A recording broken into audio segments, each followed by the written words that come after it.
يا عكاشة، هل سمعت هذا الحديث؟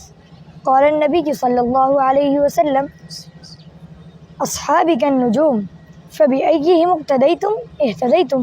نعم، أنا سمعت هذا الحديث. فأخبرني، من هو الصحابي النموذجي لديك ولك فيه أسوة؟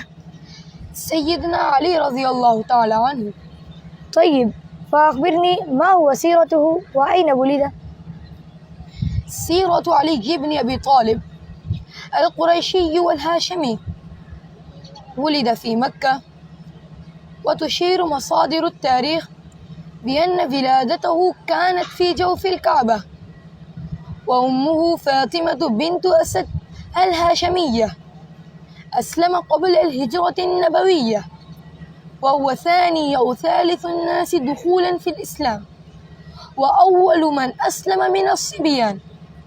هاجر إلى المدينة المنورة بعد هجرة الرسول ب3 أيام، وآخاه النبي محمد صلى الله عليه وسلم مع نفسه حين آخى بين المسلمين، وزوجه ابنته فاطمة في السنة 2 من الهجرة.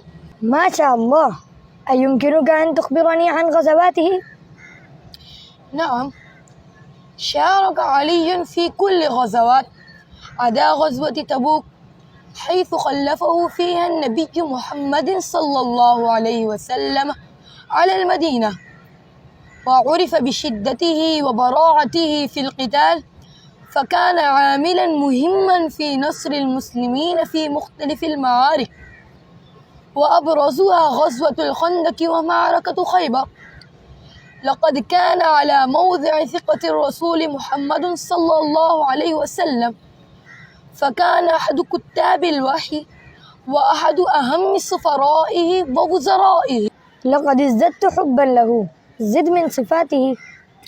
طيب، اشتهر علي عند المسلمين بالفصاحة والحكمة، ويتصف بالعدل والزهد حسب الروايات الواردة في كتب الأحاديث والتاريخ، كما يعتبر من أكبر علماء عصره علما وفقها.